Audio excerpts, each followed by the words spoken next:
BFM Business présente Tech & Co, spécial métaverse avec François Sorel.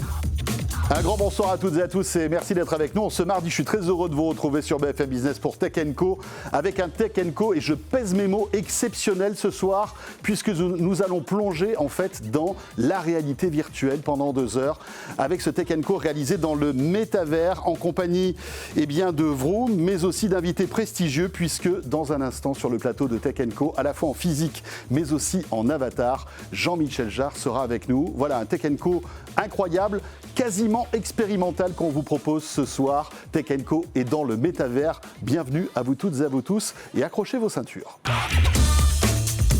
Tech & Co, le grand live du numérique sur BFM Business. Et bien voilà, nous y sommes, un Tech & Co exceptionnel que nous vous proposons ce soir sur BFM Business. Vous n'allez pas en croire vos yeux. Pour l'instant, nous sommes physiquement, en chair et en os, mais vous verrez dans une demi-heure, ce Tech & Co va se plonger dans le métavers. Attendez-vous à un moment étonnant. Et pour évidemment évoquer ce phénomène de la VR, du métavers, de ces nouveaux médias en quelque sorte, 2 invités qui vont m'accompagner pendant ces 2 heures. Des invités que je salue d'ailleurs d'avoir accepté mon invitation. Jean-Michel Jarre est avec nous. Bonsoir Jean-Michel. Bonsoir. Voilà, musicien qu'on ne présente plus depuis quelques décennies. Jean-Michel, tu fais rêver les gens, tu fais danser les gens maintenant avec ta musique. Et puis surtout, tu t'intéresses depuis très longtemps aux nouvelles technologies. Est-ce que vous avez remarqué qu'on se tutoie ? Je me suis permis de te tutoyer parce que tout à l'heure, on va se tutoyer aussi dans le métavers. C'est assez étonnant et si vous l'acceptez, Louis aussi, on se tutoiera durant toute cette émission. Louis Cacciotolo est avec nous aussi. Bonsoir Louis. Bonsoir. Louis est le patron de Vroom. Et Vroom, ça va être un peu le moteur de cette VR que vous allez voir ce soir dans Tech & Co, puisque c'est en collaboration avec Vroom que nous avons pu réaliser 1 heure d'émission dans le métavers que vous allez découvrir juste après les informations de 20h30, l'info écho.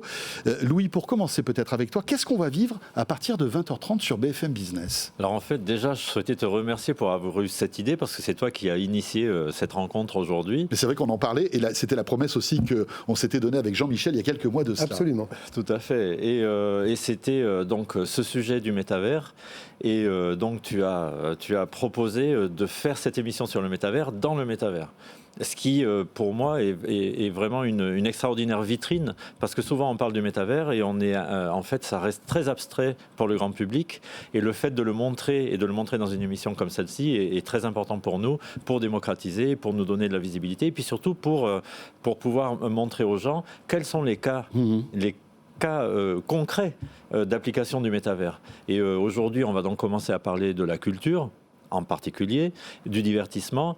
Et c'est donc cette rencontre qu'on va faire avec des gens qui ont vraiment les mains dans le cambouis et qui viennent du milieu du théâtre, de la danse, de la musique et des festivals qui peuplent ces métavers et qui ont déjà des cas très concrets de choses qu'ils ont réalisées, produites et qui déjà sont non seulement existent, mais rencontrent déjà un public très, très concret aussi.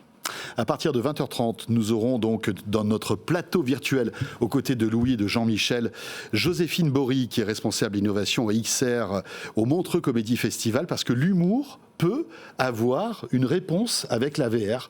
On en parlera tout à l'heure avec Joséphine. Michel Reillac sera là aussi, qui est curateur du Venice Immersive et réalisateur de cinéma aussi, bien sûr. Gilles Jobin, qui est chorégraphe. La danse aussi a sa place dans la VR. Et puis, on parlera aussi musique et DJ tout à l'heure avec Minotaur, qui sera avec nous et qui nous racontera comment il arrive à réunir plusieurs dizaines, parfois plusieurs centaines de personnes dans son univers tout en mixant ses chansons préférées. Ce sera à partir de 20h30. Jean-Michel, à quel moment tu t'es dit, tiens, la VR, il faut que je m'y intéresse, c'est un truc de dingue, très tôt d'ailleurs, parce qu'on se souvient de tes concerts en VR. Le premier date de quand ? Alors, moi, je me suis intéressé au métavers et au monde virtuel dès le début des années 2000. Et j'ai commencé vraiment à mettre les mains dans le cambouis en 2018 avec une société qui s'appelle The Wave VR en Californie, à l'occasion de la suite de l'album Equinox, qui s'appelait Equinox Infinity, où en fait un des artistes chargés des effets spéciaux de Ready Player One, le film de Spielberg, sur le thème du métavers, on a fait un premier live qui était un live où en fait le projet était de faire un live sur le plan virtuel, c'est-à-dire qu'à partir de la musique, il y avait une sorte de happening visuel. Et ce que tu as toujours fait finalement, on se souvient de ces concerts spectaculaires avec ces espèces de lasers qui faisaient de la musique, etc. C'était déjà un peu ça, non ? Oui, moi j'ai toujours considéré que de toute façon la musique électronique avait besoin aussi d'un langage comme l'opéra, avec des outils pour faire passer des émotions sur le plan visuel. Et donc d'utiliser au fond les outils de ma génération, de mon époque, de notre époque, qui sont la vidéo, la lumière, le laser, etc. Et en fait, il n'y a pas de hasard si on se parle aujourd'hui dans une émission qui s'appelle Tech & Co. Je dirais même que ça pourrait s'appeler ce soir Tech & Culture. Parce que on a eu trop tendance en France à séparer la tech de la culture. C'est la technologie qui dicte les styles et pas l'inverse. On a déjà eu l'occasion d'en parler ensemble. C'est parce qu'on a inventé le violon que Vivaldi a fait la musique qu'il a faite. C'est parce qu'on a inventé la caméra et que les frères Lumière existent qu'on a eu Fritz Lang, Godard ou Tarantino, et pas l'inverse. Et aujourd'hui, le métavers était effectivement un mode d'expression en devenir qui va forcément générer les styles musicaux, les styles visuels du futur. Et c'est intéressant de donner justement, et moi c'est ce qui m'intéresse, de faire sortir justement la réalité virtuelle de l'imagerie populaire qui le rattache souvent aux jeux vidéo ou à une extension du cinéma. C'est un peu ça, un peu des deux, mais c'est surtout un mode d'expression en soi, et c'est ce qu'effectivement, avec une start-up comme Vroom, on essaie justement de promouvoir, avec le fait aussi qu'il y a un sujet de souveraineté, on aura l'occasion d'en parler, on en parlera. Souveraineté pour maîtriser aussi les outils de diffusion. Parce qu'on a encore une fois, et j'en terminerai, là, trop souvent eu tendance à séparer en Europe la production de la diffusion. La production, on aura toujours le jus de cerveau, on en a des idées. Le problème, c'est que si c'est pour garder nos œuvres sur sa cheminée, on n'ira pas trop loin, et petit à petit, on va perdre la possibilité de partager notre vision du monde qui est très spécifique. Les Français, les Européens, on a une vision du monde. Et on a cette opportunité avec le métavers et l'émergence de la XR de pouvoir justement prendre une place dans ce gâteau digital de demain. Oui, alors ce gâteau qui est squatté, on va dire, par les Américains, voilà, avec Meta, bien évidemment, et puis d'autres... Et les Chinois aussi. Et les Chinois aussi, bien sûr. Mais la différence entre les Chinois et les Américains, c'est que ce qu'il y a de dangereux avec les Américains d'une certaine manière, c'est qu'en même temps que les outils de diffusion, ils veulent imposer leur soft power, ce qu'on appelle, c'est-à-dire le contenu. Oui. Alors que les Chinois, c'est moins le cas. Voilà, il y a un problème de culture, on a la barrière de la langue, etc. Enfin, même si on ne parle pas tous anglais, mais c'est vrai qu'on n'a pas tout à fait le même ADN, le codage en tout cas intellectuel.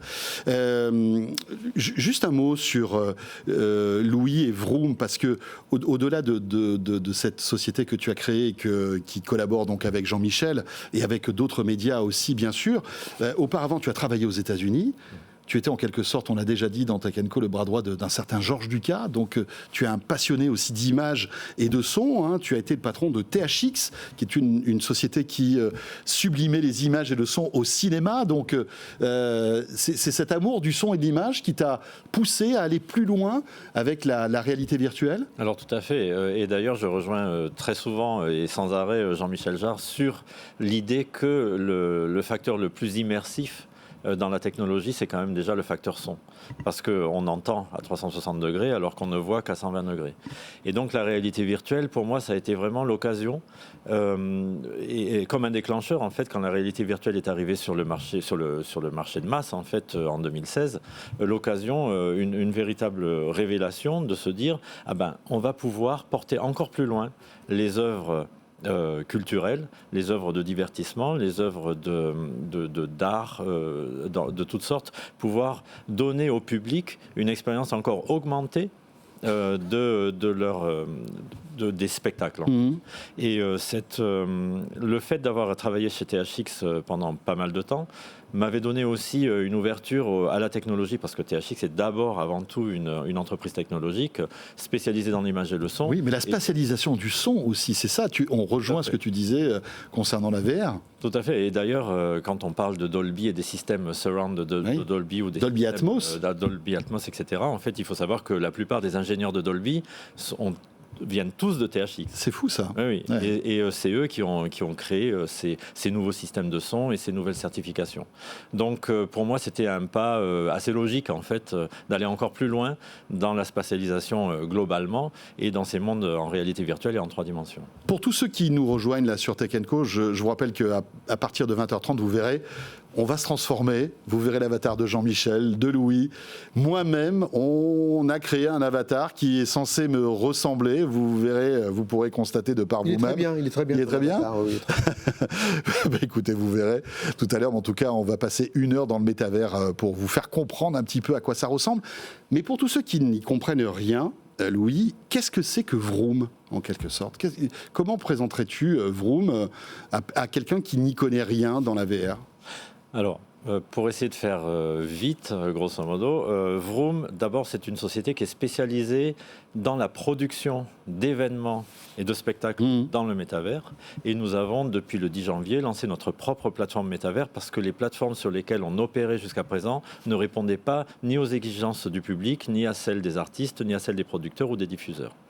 Donc en fait, l'idée, ça a été, au lieu de continuer à produire des œuvres, donc le métavers, c'est quoi ? C'est des mondes en 3 dimensions où les gens peuvent se rencontrer sous forme d'avatar et interagir comme dans la vraie vie, dans des mondes en 3 dimensions. Et en fait, l'idée, c'était de pouvoir démocratiser ces interactions virtuelles pour proposer une plateforme qui, en définitive, va pouvoir permettre à n'importe qui, en quelques clics, de créer son propre univers et de rencontrer son public, un petit peu comme on peut le faire ou les influenceurs le font sur Twitch ou sur YouTube, à travers leur chaîne ou leur stream. C'est exactement ça le principe, et surtout de pouvoir monétiser directement, parce qu'il y a tout un modèle économique derrière ça qui reste à inventer. Et que là, on essaye de faciliter le plus possible. Messieurs, on va faire une toute petite pause et on revient sur le plateau de Tech & Co pour encore évoquer cette révolution de la VR avant l'heure fatidique de 20h30, juste après l'info éco. On passera en mode métavers dans Tech & Co. A tout de suite et merci de nous suivre pour cette émission exceptionnelle. A tout de suite. Tech & Co, le grand live du numérique sur BFM Business.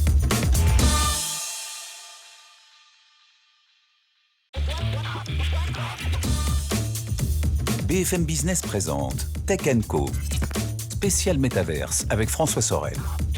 Voilà le retour de Tech & Co sur BFM Business. Merci d'être avec nous. Un Tech & Co un peu particulier.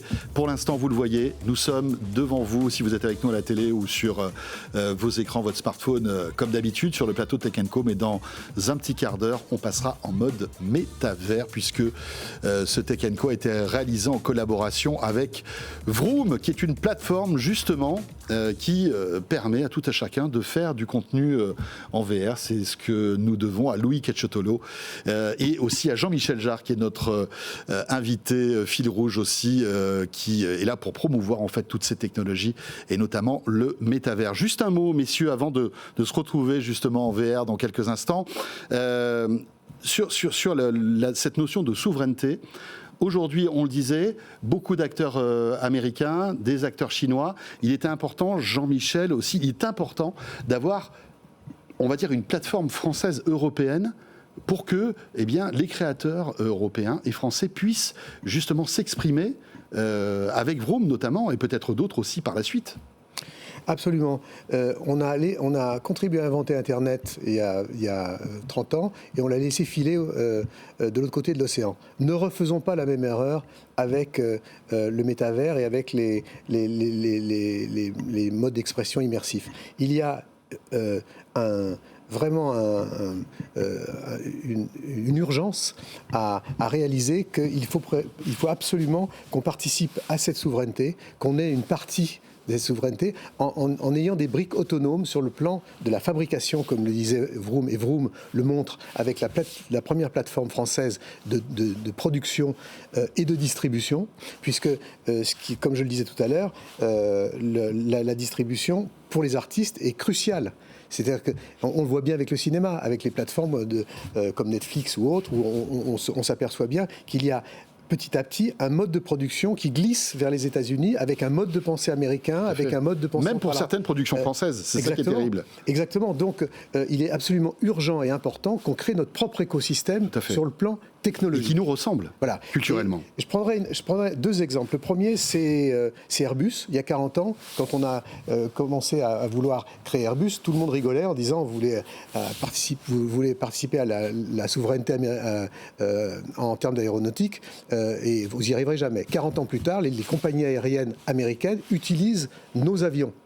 C'est beaucoup plus compliqué de fabriquer un Airbus A380 que de fabriquer un moteur pour le métavers. Donc c'est une question d'investissement et aussi de s'investir. Et on a la chance, moi qui voyage beaucoup, et Louis également, de s'apercevoir quand même qu'en France, on a les étoiles qui sont relativement bien alignées, oui, avec un État qui comprend les choses. Oui. Un chef de l'État aujourd'hui qui est critiqué sur beaucoup de points, mais il y a une chose qu'on ne peut pas lui enlever, c'est sa conviction sur le plan de l'innovation et de faire bouger les choses dans ce domaine. C'est extrêmement important.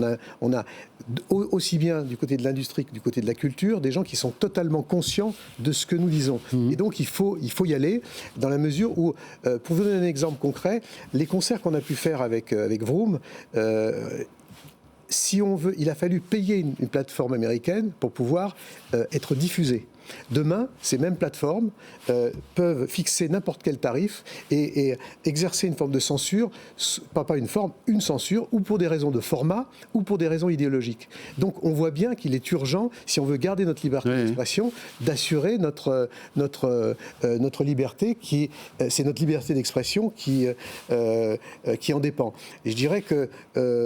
Mais avec Vroom, on est sauvé finalement. On a notre solution française et européenne. La première plateforme indépendante, même européenne, de spectacle vivant. Oui. Et je dirais qu'il faut faire attention. Meta apporte effectivement des solutions intéressantes, mais comme je dis quelquefois, Zuckerberg, ça veut dire montagne de sucre en allemand. Et le sucre est mauvais pour l'homme à trop grande quantité. Donc, il est important de trouver des alternatives. Et nous sommes prêts ici. C'était les conseils nutrition de Jean-Michel Jarre. Absolument. Si, je pensais un jour à faire cette petite conclusion.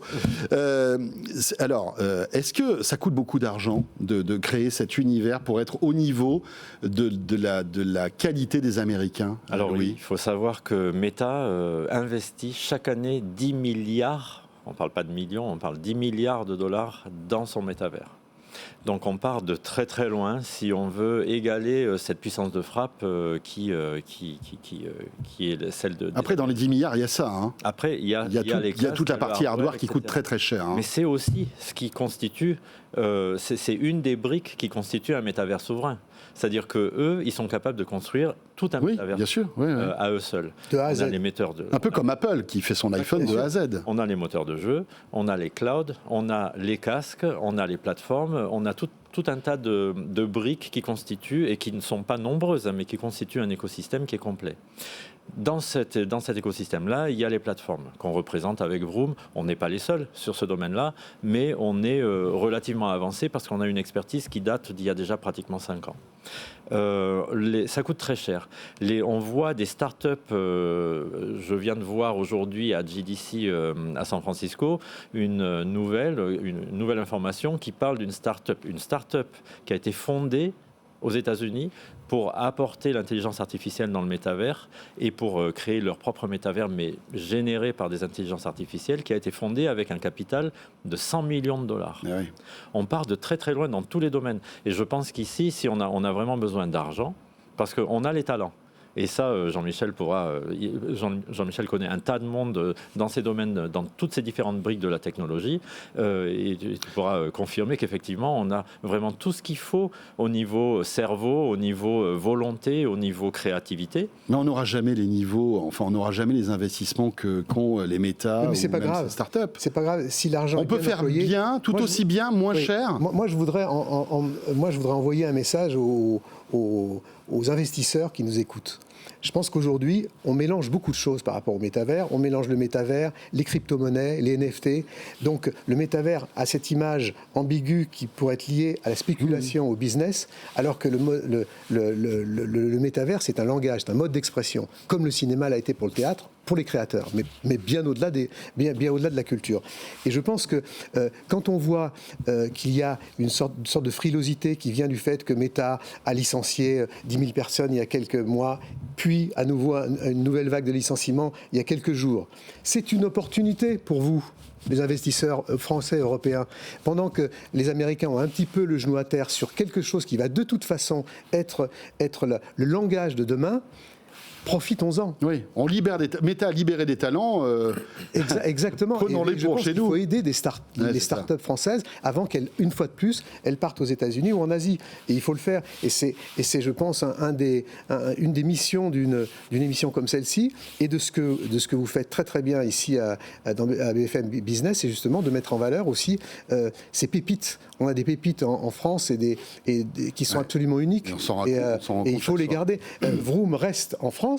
Alors que Vroom a des propositions tous les jours d'investisseurs américains et reste en France. Oui, et cette volonté, Louis, en tant que dirigeant de cette boîte-là... Ah mais complètement. D'ailleurs, je suis rentré en France des États-Unis justement pour m'installer en France. Bien sûr, bien sûr.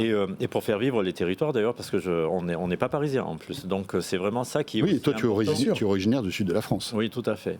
Et en fait, outre les problèmes financiers qu'on peut avoir en France, parce qu'on ne joue pas sur la même échelle, on a aussi un problème de temps. Et je souhaite vraiment insister là-dessus ce soir, parce que on était... Enfin, une société comme Vroom était, on pourrait dire, très en avance il y a 2 ans. On n'est plus en avance. Et là, je pense qu'il y a vraiment une urgence pour qu'il y ait des décisions au niveau politique qui soient prises pour aider des entreprises comme la nôtre.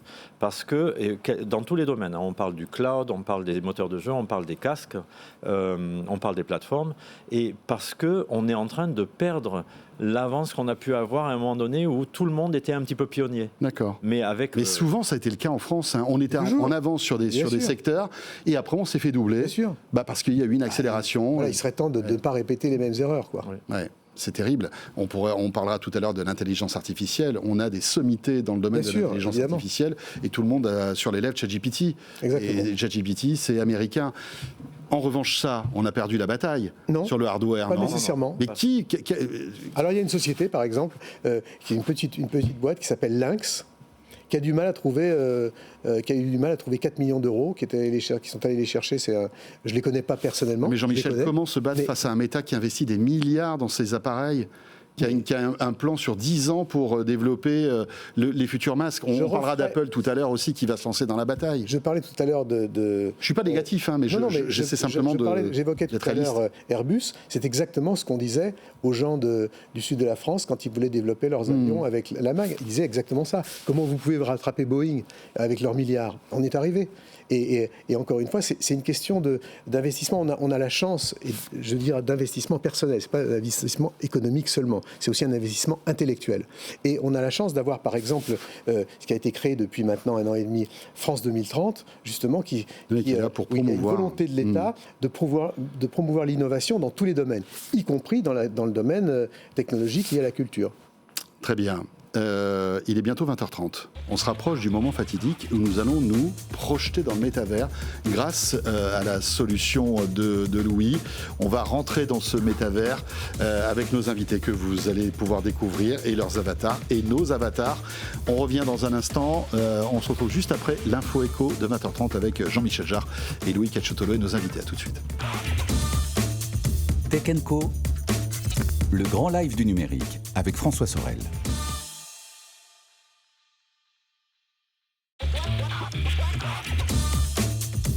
BFM Business présente Tech & Co, spécial Métaverse avec François Sorel. Voilà, nous sommes de retour, Tech & Co, et comme promis, nous allons quitter le plateau physique de BFM Business et de Tech & Co pendant 1 heure. Ce Tech & Co va se transformer en émission dans le métavers. C'est quasiment une première, alors je n'allais pas dire mondiale, mais en tous les cas française, 1 heure d'émission sur une chaîne broadcast dans le métavers avec Jean-Michel Jarre et Louis Cacciotolo. Messieurs, vous êtes prêts? On y va, on chausse le masque et on se retrouve dans le métavers. C'est parti, que vous soyez à la radio, à la télé, ne touchez à rien. Vous allez pouvoir découvrir nos avatars tout de suite. Alors on enlève nos lunettes, mais on les remet dans le métavers. Et on remet nos lunettes dans le métavers. C'est parti, à tout de suite.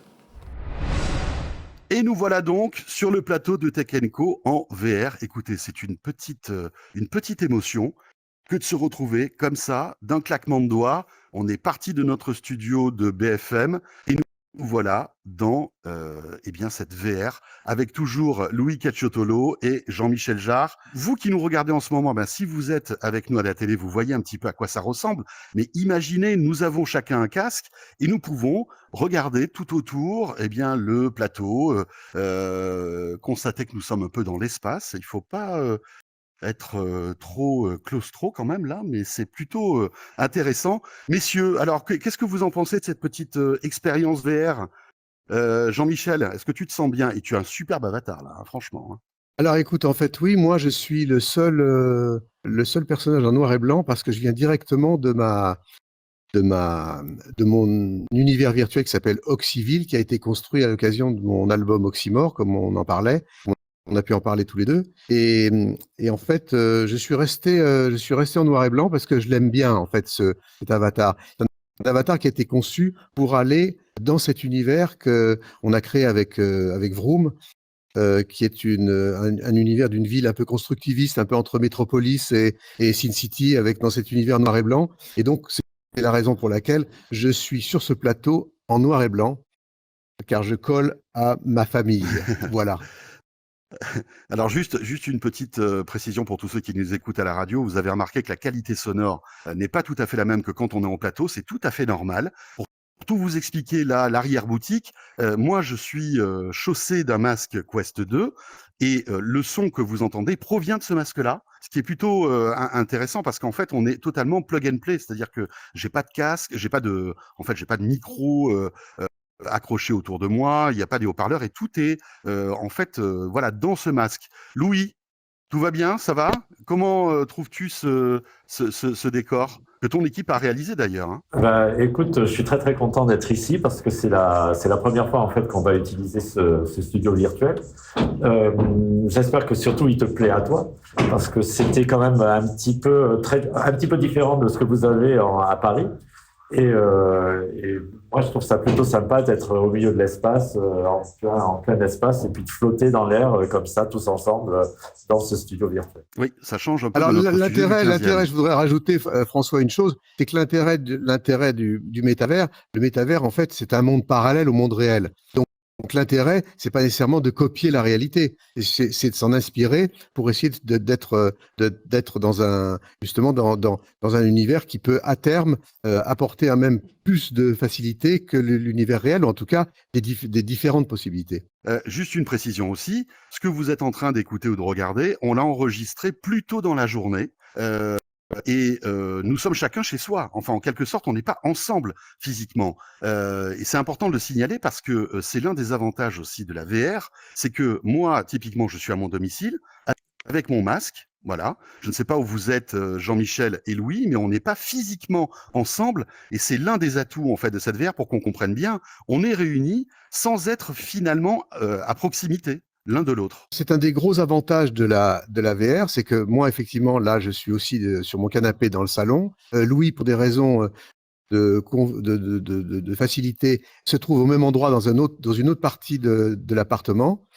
Et c'est effectivement le gros avantage, c'est-à-dire que tu pourras faire demain, et tes collègues également, d'être autour de la table avec des gens qui peuvent être à Pékin, à New York ou à Londres, mais qui seront réunis dans ce studio grâce à leur jumeau digital. Et c'est évidemment un changement un changement total dans la mesure dans la manière au fond, de communiquer avec les gens et finalement de pouvoir avoir autour d'une table virtuelle des gens qui se trouvent effectivement à leur domicile ou dans leur lieu de travail, à des endroits complètement différents, sur des continents complètement différents, mais être en direct autour de toi. Ouais, c'est ça qui est incroyable. Louis, c'est l'un des atouts donc de la VR, hein, le fait de pouvoir être ensemble alors qu'on peut être à des milliers de kilomètres. Quels sont aussi les autres atouts de cette technologie, à ton avis? Alors déjà, c'est la sensation d'immersion qui est quand même assez bluffante parce qu'au bout de quelques secondes, on oublie clairement qu'on est dans un casque de VR et on a vraiment l'impression d'être dans la vraie vie en définitive. On s'identifie très facilement et on communique très facilement avec les avatars qui sont en face de nous. Comme moi, je te parle pour l'instant, j'ai vraiment l'impression que tu es devant moi. Après, la réalité virtuelle a un autre avantage qui est le fait de pouvoir justement aller au-delà de la réalité et de pouvoir proposer des choses ou des événements ou des environnements qui sont bien plus, sans les contraintes du monde physique et du monde matériel en définitive. Et je pense que ça, c'est un grand atout et ça nous permet aussi de réaliser, et surtout aux créateurs d'ailleurs et aux artistes, de réaliser leurs rêves les plus fous. Alors tout à l'heure, on va parler de danse, on va parler d'humour avec nos invités, on va parler aussi de cinéma, parce que le cinéma se met aussi à la VR, on en parlera avec Michel Reyac. On se focalise là pour cette émission un peu expérimentale de Tech Co, hein. Tout n'est pas parfait, vous l'avez vu, le son est pas forcément top, mais on est au début de toutes ces technologies. Le divertissement, c'est l'une des pistes les plus prometteuses pour la VR. Jean-Michel ou Louis? Oui, en fait, ça dépend ce qu'on appelle le divertissement, mais je pense que en ce qui concerne la création, que ce soit dans le spectacle vivant ou d'ailleurs sur d'autres formes plus muséales, d'exposition ou d'opéra même de cinéma, l'intérêt, c'est que dans l'univers virtuel, dans le métavers, on peut faire des choses que par définition on ne peut pas faire dans le monde réel. Je prendrai un exemple. Il n'y a pas de gravité dans le métavers. Donc, sur le plan de la scénographie, on peut faire des choses qu'on ne pourrait pas faire dans le monde réel. Il y a aussi justement cette espèce de don d'ubiquité fait qu'on peut être à plusieurs endroits en même temps. Il y a le fait qu'on peut pour un chorégraphe multiplier les danseurs à l'infini. Il y a des tas de possibilités qui sont ça ouvre des portes pour des territoires encore vierges et tous ces moments de disruption que les artistes peuvent vivre au fil du temps sont toujours des moments privilégiés au fond, puisque on détourne au fond une technologie à notre avantage, c'est-à-dire que la technologie qui dicte les styles. Et c'est pas l'inverse, hein, comme on en a parlé souvent, François, ensemble, Ouais. parce qu'on a inventé le violon que Vivaldi a fait la musique qu'il a faite, ou on a inventé la caméra qu'on a eu Fritz Lang, Jean-Luc Godard ou Tarantino. Et donc c'est la même chose. Ce qu'on vit en ce moment sur ton plateau virtuel, c'est justement la naissance d'une nouvelle manière de s'exprimer pour les artistes. Donc effectivement, ça ouvre des portes, encore une fois, sur des territoires inexplorés et jubilatoires potentiellement. Oui, je rajouterais en fait que aussi, on pourrait très bien imaginer, justement pour des émissions, des programmes de télévision comme celui d'aujourd'hui, d'inviter le public sur le plateau. Ce qui est quand même très difficile à faire en réalité. C'est enfin toutes les possibilités qu'offre la réalité virtuelle, comme vient de le souligner Jean-Michel, c'est quand même aussi le fait qu'on peut faire énormément de choses qui ne sont pas possibles dans la vraie vie et aussi à moindre coût. Parce qu'il y a cette dimension économique qui est très importante par rapport à tout ce qu'on est en train d'imaginer. Et puis alors, je ne sais pas si c'est un sujet évoqué, mais il y a aussi une dimension, je dirais presque environnementale, parce que aujourd'hui, quand on veut se réunir physiquement et qu'on est chacun à des distances éloignées, voilà, il y a l'avion, alors etc. On va pas tomber dans ce domaine-là, mais c'est vrai que ça peut permettre aussi, comme les visios ont révolutionné les échanges, eh bien peut-être d'avoir cette proximité sans forcément prendre l'avion et perdre du temps dans les transports et forcément aussi polluer plus. Alors moi, je pense pas du tout que la VR va remplacer le monde réel, pas du tout. Il faut pas approcher la technologie de manière générale, et je sais que tu en parles beaucoup dans tes émissions. Il n'y a pas nécessairement de caractère dystopique à la technologie. La technologie, elle est neutre. Tout dépend de ce qu'on en fait. Et effectivement, il y a des avantages énormes à pouvoir se servir des mondes virtuels, s'en servir pour l'information, pour la télévision, pour les échanges à tous les niveaux. Des médecins, des architectes peuvent se retrouver dans des lieux virtuels pour partager leur savoir, alors qu'ils sont sur des continents différents. Donc, c'est des avantages évidemment énormes, comme on peut le comprendre. Et puis en même temps, il y a aussi le fait que on ne remplacera jamais le fait de pouvoir se retrouver aussi physiquement, épaule contre épaule, pour partager un moment. Donc, il ne faut pas avoir cette espèce de parano qui consistera à se dire que ces nouvelles technologies vont remplacer la réalité. On est des animaux de chair et de sang, des animaux analogiques, et ça, c'est pas près d'arriver. Tout à fait. Louis, un mot là-dessus?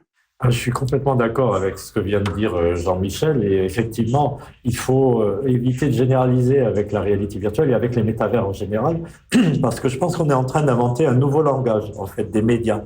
Et ça fait partie des médias du futur. On ne sait pas encore exactement comment ça va évoluer. On est en train tous de tâtonner. Il y a énormément d'expérimentations qui sont, et cette émission en fait partie d'ailleurs. Moi, je trouve ça super excitant de se dire qu'aujourd'hui, on est en train de créer un épisode dans l'histoire des métavers, et surtout en préfigurant un petit peu le futur de la programmation des médias. Et je trouve ça, on essaye et on explore. On peut pas dire qu'on est des pionniers dans le sens, on invente quelque chose qui n'existe pas encore, mais par contre, on est en train de créer des nouveaux langages. Messieurs, on va faire une petite pause. Oui, pardon. D'accord. Donc, je voulais simplement rajouter un mot. En fait, pour surenchérir sur ce que vient de dire Louis, il y a aussi une dimension poétique au métavers. Et je pense que tout le monde parle de métavers, qu'on confonde les crypto-monnaies, les NFT, un côté spéculatif et de business par rapport à un univers qui certes peut l'être, mais pour la culture et pour les artistes, pour les créateurs, c'est aussi un espace de liberté, un espace extrêmement poétique qu'on va dans les années explorer et qui va générer forcément des styles musicaux, des styles graphiques qu'on ne connaît pas encore. Et c'est ça évidemment qui montre à quel point ce moment est un moment de disruption, un moment de révolution, comme on n'a peut-être pas connu depuis Gutenberg. Messieurs, on va faire une petite pause parce que même dans le métavers, il faut qu'on fasse des petites pauses pour écouter, regarder la pub. On revient juste après. Et je vous rappelle que si vous êtes avec nous à la radio, vous avez peut-être remarqué que la qualité audio n'est pas tout à fait la même que d'habitude, parce que voilà, nous sommes en train de tourner la première émission de BFM Business dans le métavers. Et c'est Tech & Co. Et on revient dans un instant avec Louis, Jean-Michel et puis nos invités qui nous rejoignent. À tout de suite. Tech & Co, le grand live du numérique sur BFM Business.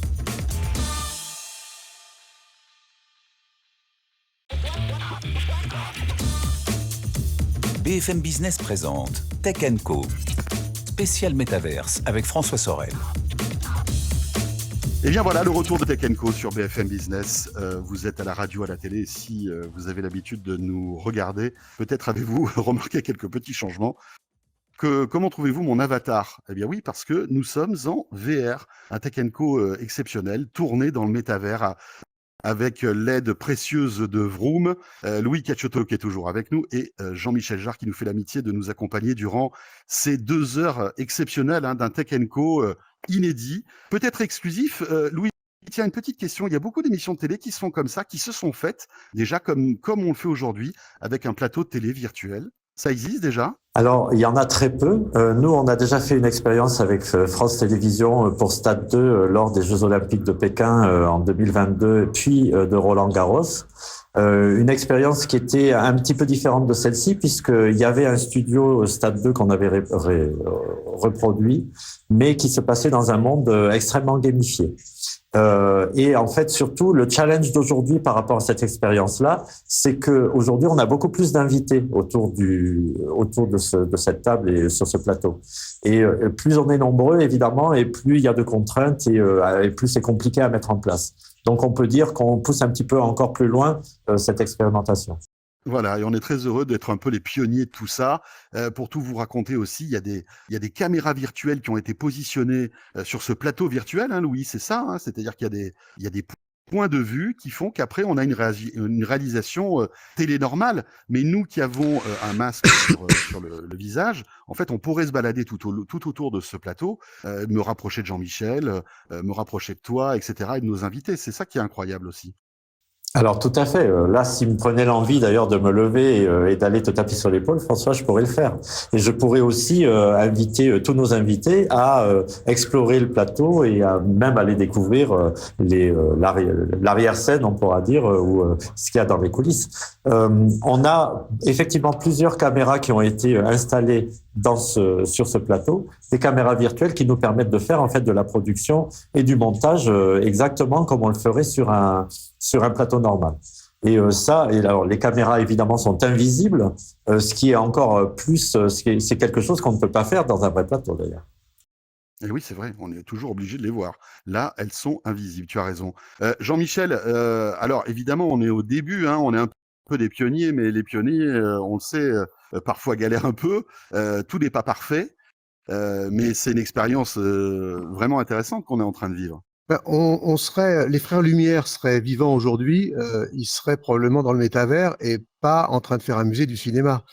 C'est-à-dire que ce qu'on expérimente là tous ensemble autour de cette table, c'est un peu l'équivalent de l'arrivée du train dans la gare de La Ciotat, des premiers moments des Frères Lumière, c'est-à-dire que donc avec les imperfections, mais aussi avec la magie en devenir, je dirais, le fait que on se rend compte qu'on a un nouveau terrain de jeu devant nous et qu'on regardera ces images dans quelques mois, même pas seulement quelques années, avec une certaine affection, comme on regarde le gramophone de nos grands-parents. Ouais, c'est incroyable. Bon, je vous présente nos deux invités, puisque je vous rappelle, cette émission dédiée à la VR s'intéresse au divertissement et aux visions un peu exploratoires que peuvent avoir nos invités sur ce sujet. Joséphine Bory, bonsoir et merci d'être avec nous sur le plateau Bonsoir, virtuel de merci. Tech Co. Alors, Joséphine, vous êtes une spécialiste en fait de tout ce qui touche à l'humour, entre autres, puisque vous êtes responsable innovation et XR au Montreux Comédie Festival, d'humour donc en C'est ça. Suisse. Et on se dit, tiens, quel rapport entre l'humour et la VR? Eh bien, vous êtes en train justement d'explorer tout ça. Racontez-nous un petit peu ce que vous faites avec la VR. Oui, avec plaisir. Alors, ça fait 2 ans qu'on travaille, sur cet angle XR, spectacle vivant, humour, donc comment combiner les 2. On a vraiment fait des partenariats hyper intéressants jusqu'à présent avec Meta, avec la plateforme Engage VR, qui est un métaverse, de base fait pour l'éducation, le monde des entreprises et donc on l'a adapté à nos besoins. Donc, on réunissait des comédiens, de part et d'autre du globe pour, créer une scène alternative de comédie et on invitait donc du public à la fois réel et en virtuel pour assister à des matchs d'impro. Comment ça a marché, tiens, ces matchs d'impro? Quels étaient les spectateurs et comment les humoristes, justement, enfin, voilà, tous ceux qui étaient Oui, oui, sur oui, c'est scène, une très bonne question. Donc nous avons formé déjà les artistes à distance, donc c'était pas forcément très, très simple puisque, quand on parle à des comédiens qui sont habitués à de la scène, à quelque chose de très léger, à interagir directement avec leur public sans, artifice, c'était pas gagné d'avance de les convaincre d'assister à des spectacles en réalité virtuelle.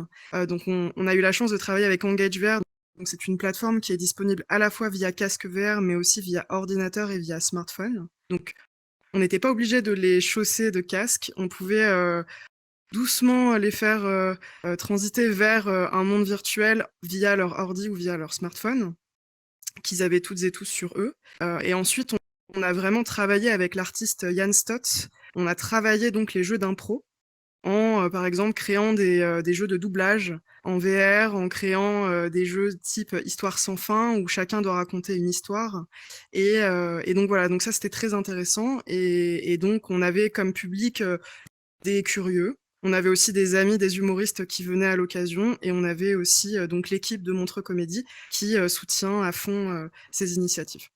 et est-ce que ça marche, en fait? Est-ce qu'on arrive à faire rire C'est une question toute bête que je vous pose, mais C'est le une rire, très bonne question également. c'est très compliqué. On s'est beaucoup posé la question de est-ce que c'est drôle? Est-ce que ce qui n'est pas plus drôle, c'est en fait voir des comédiens en train de galérer comme nous on peut parfois l'être, à faire des gestes un peu absurdes et avoir des avatars également fantastiques, fantasmagoriques, etc. On s'est rendu compte que en soi, oui, on pouvait rigoler au jeu d'impro en soi, mais que la VR, en fait, rajoutait une dimension complètement absurde et que, justement, il fallait l'intégrer dans l'écriture.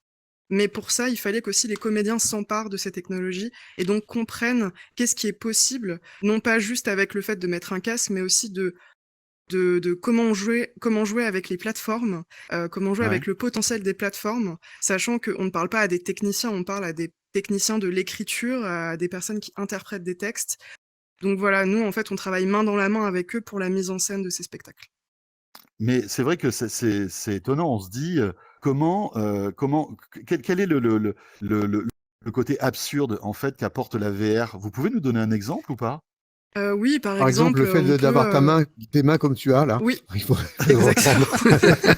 Ça, c'est un très C'est bon exemple. absurde, on est Exactement. d'accord. Un bol à propos.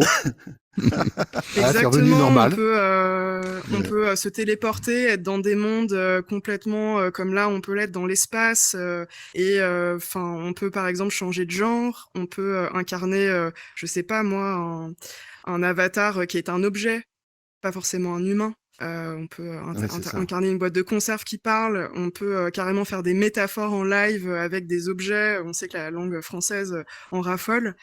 Et c'est pour ça que nous, on continue en fait à investir dans la XR, tout ce qui est 3D interactif, car on y croit vraiment. On pense que c'est une forme de spectacle du futur qui va plaire aux plus jeunes comme aux plus vieux.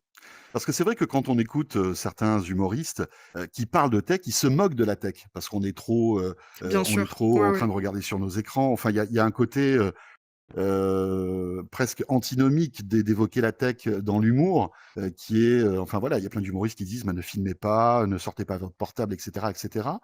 C'est, c'est un autre paradigme en quelque sorte. C'est une autre vision en fait de l'humour qui mêle la technologie, mais d'une manière quand même assez importante là. C'est ça, alors on a de la chance d'avoir travaillé avec une trentaine d'artistes jusqu'à présent qui ont joué le jeu, mais comme je vous l'ai dit un peu plus tôt, c'est difficile de les convaincre parce que, Ah oui, c'est avant ça. même de leur proposer, de leur pitcher, ils questionnent en fait l'intention qu'il y a derrière en disant: «Mais est-ce qu'on va pas nous remplacer, in fine?» Est-ce que c'est pas le début, du grand théâtre, plus, dans les salles, mais, dans des salles virtuelles? Est-ce que, notre rôle va toujours être d'actualité? Comment on va se faire payer, et cetera. Enfin, il y a tous ces enjeux-là qu'il faut aussi prendre en compte et on a intérêt à les rassurer, également pour les convaincre d'écrire avec nous le futur, du spectacle vivant. Ouais. Est-ce qu'on peut Si, remplir si une je peux scène virtuelle intervenir, comme aujourd'hui? Joséphine soulève un point très important, c'est la peur des gens du spectacle vivant face à un nouveau mode d'expression. Je voudrais rappeler qu'au début du cinéma, les gens du théâtre regardaient le cinéma avec une forme de condescendance et de méfiance en disant finalement, ces gens qui s'agitent sur un écran blanc ne sont pas des vrais acteurs, parce qu'un véritable acteur, c'est quelqu'un qui est sur une scène avec un public physique. Et le cinéma est devenu l'art majeur que nous connaissons. Et non seulement n'a pas affaibli le théâtre, mais l'a plutôt renforcé, puisqu'il a donné accès au répertoire à des gens qui ne le connaîtraient pas sinon. De même que la télévision n'a pas renforcé le cinéma, s'il a obligé... le cinéma a évolué, s'est transformé à cause de la télévision, mais ne l'a pas affaibli. C'est exactement la même chose. Donc, il faut vraiment que les artistes et les gens et tout l'écosystème du spectacle vivant prennent toutes ces nouvelles technologies comme une nouvelle opportunité, comme un nouveau mode d'expression à leur avantage. Ouais, c'est passionnant tout ça. Je vous invite, on va faire encore une petite pause, puisque je vous rappelle que ce Tech & Co est exceptionnel. Si vous êtes avec nous à la télé, vous l'avez remarqué, nous sommes en VR pour la première fois.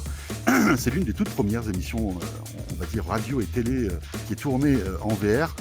Pour tous ceux qui nous écoutent à la radio, voilà, désolé pour la qualité du son qui n'est pas optimum comme d'habitude, mais voilà, c'est exploratoire. On est un peu des pionniers ce soir dans Tech & Co. Vous restez avec nous, Joséphine, Michel, Louis et Jean-Michel. Juste cette petite pause et on revient pour la suite de Tech & Co. À tout de suite. Tech & Co, le grand live du numérique sur BFM Business.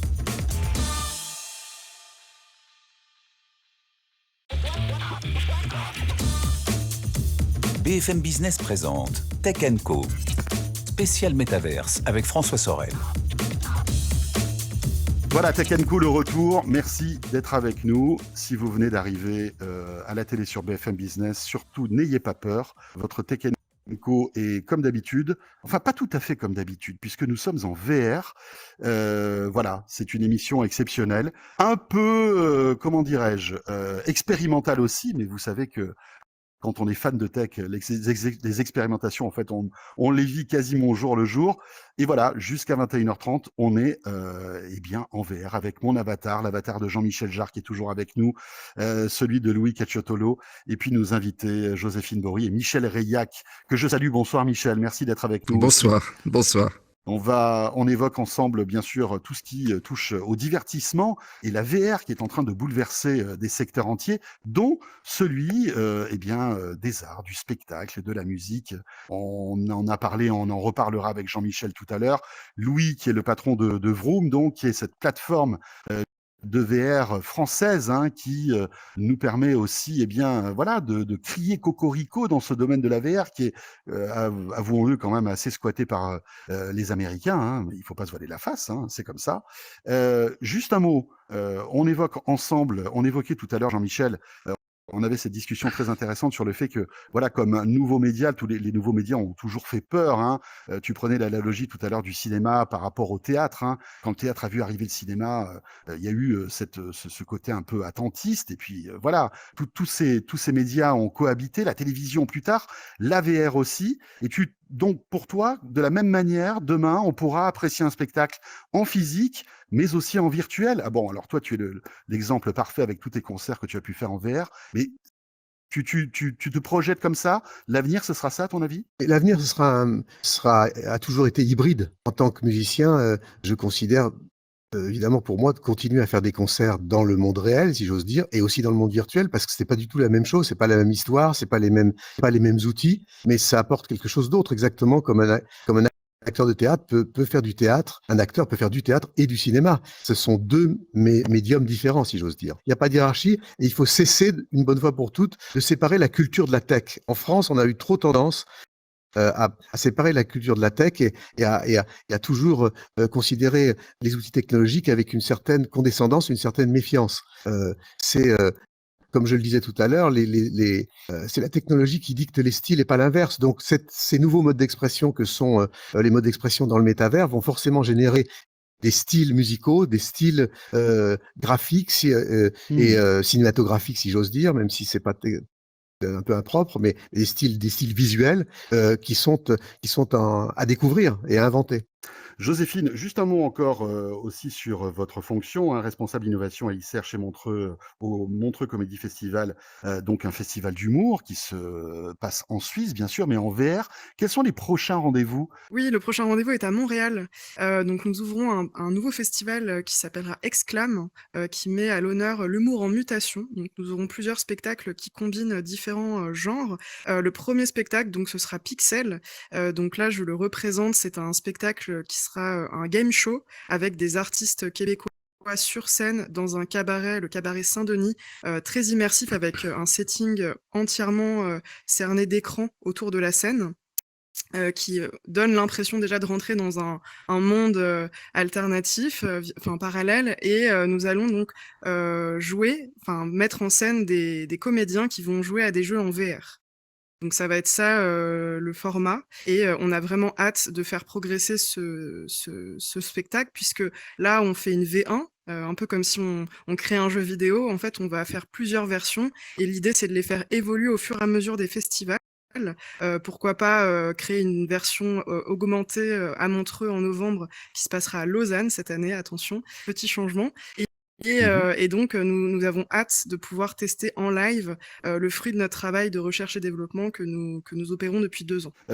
Juste un mot sur le business, en fait. Les personnes qui vont assister à tous ces spectacles en VR seront où? Cette fois-ci, à Montréal, ce sera uniquement des spectateurs, donc dans la salle du cabaret Saint-Denis. Donc il y aura une capacité de 300 personnes. La billetterie, donc c'est payant. Voilà, on paye un certain prix pour accéder au spectacle, et Oui, comme on un va spectacle normal. Voilà, exactement. Pour le moment, on est sur ce modèle-là. Ensuite, pourquoi pas aller sur quelque chose d'un peu plus complexe avec à la fois une billetterie classique et une billetterie aussi virtuelle. Pour le moment, on n'y a pas encore réfléchi puisque on va d'abord se concentrer sur ce premier test, voir comment ça se passe, le jeu scénique entre la VR et la scène avec le public. Jean-Michel, justement, il y a, alors, tu es un artiste et effectivement, il faut que tu sois rémunéré par rapport à tout ça, ce qui est tout à fait normal. Est-ce qu'on a trouvé le modèle économique de la VR, à ton avis? Ou est-ce que c'est encore exploratoire? Alors, le modèle de la VR se cherche, mais ce qui est important, et d'ailleurs, vous, les médias, avez un rôle à jouer ici en France et en Europe, c'est que moi, je milite, nous militons beaucoup, que ce soit Michel Reyac depuis déjà un moment, et Louis aussi, je dirais l'écosystème de la VR franco-européenne pour ne pas laisser les outils de diffusion aux Américains. Et le fait qu'on puisse maîtriser au bout d'un moment les outils qui nous permettent de monétiser notre création. Aujourd'hui, si on ne fait pas, si on ne fait pas attention et si on ne prend pas des mesures et des régulations adéquates, on risque de se retrouver pieds et poings liés comme ça a été le cas pour les GAFA, pour la musique en particulier, même pour le cinéma d'une certaine manière, un peu surtout pour la musique, à passer par des plateformes qui vont, eux, contrôler la monétisation, qui pourront exercer une censure pour des raisons de format, pour des raisons idéologiques. Donc, c'est extrêmement important que nous ne séparions pas dès maintenant, pour le métavers, les outils de production, les outils de diffusion. Tout ça est lié, évidemment. C'est de ce principe que découlera une monétisation fiable pour les artistes que nous sommes. Très bien. Michel Reyac, on va maintenant vous donner la parole. Rebonsoir Michel et merci d'être avec nous. Bonsoir. Alors, vous êtes réalisateur, bien sûr. Vous êtes comment dirais-je, voilà, vous expérimentez un peu tout ça, hein, tout ce qui est la VR et l'XR, notamment à la Mostra de Venise avec comment dirais-je, le Venise Immersive que vous avez mis en place, dont vous êtes le fondateur et le curateur. Expliquez-nous un petit peu l'intérêt aussi dans le domaine du cinéma, ce que peut apporter tout ce qu'on est en train de vivre là, la VR. Qu'est-ce que c'est en train de révolutionner? Le cinéma est en fait une forme artistique qui manipule le temps. On raconte des histoires en pouvant aller en avant par des flash-forward, en arrière par des flashbacks. La VR ajoute à cette possibilité de manipuler le temps, l'option de manipuler l'espace, exactement de la même manière, en propulsant le spectateur dans des expériences spatiales qui sont atypiques, comme le disait Jean-Michel tout à l'heure. Dans la VR, il n'y a pas de gravité, donc on peut expérimenter avec ces changements aussi radicaux qu'on le fait avec le temps pour le cinéma. La chose qui me frappe, c'est que quand je discute avec des réalisateurs de cinéma, aujourd'hui, je sens un besoin d'immersion exprimé par les auteurs de films très fort. Je pense à des films récents qu'on voit qui sont tournés de manière atypique, qui sont tournés par exemple le film Athéna de Romain Gavras qui a été primé à Cannes l'année dernière, est un film qui est tourné à 360 degrés, c'est-à-dire que tous les comédiens on leur demande d'agir, de jouer sans savoir qui va être filmé et où. Et la caméra a la possibilité de se promener à l'intérieur de cette action à 360 degrés et de capter ce qu'elle sent le mieux et ce que le réalisateur souhaite sur le moment. Cette envie d'immersion qu'a le cinéma aujourd'hui, en fait, c'est la réalité virtuelle qui l'exprime le mieux. Et aujourd'hui, quand je vais voir ces films, quand j'ai vu Athéna, par exemple, j'étais extrêmement frustré de ne pas d'être limité au rectangle que représente l'écran de cinéma, et je cherchais constamment sur les côtés où était le reste. Pour en avoir parlé avec Romain, il est évident que ce film aurait dû être tourné en réalité virtuelle. Donc il y a une forme de continuation, de proposition, de pousser beaucoup plus loin ce désir d'immersion que le cinéma porte en lui dans son ADN, mais que techniquement, il n'a jamais pu exprimer. Alors Michel, c'est vrai que le Alors c'est cinéma très vit sa important, je révolution. vais juste, si je peux me permettre, Michel. rebondir Oui, sur ce que vient de dire Michel, qui est extrêmement important. Quand on est sur ce plateau, c'est comme, moi je peux tourner la tête à droite ou à gauche, je te regarde, et je peux regarder Michel dans le même mouvement.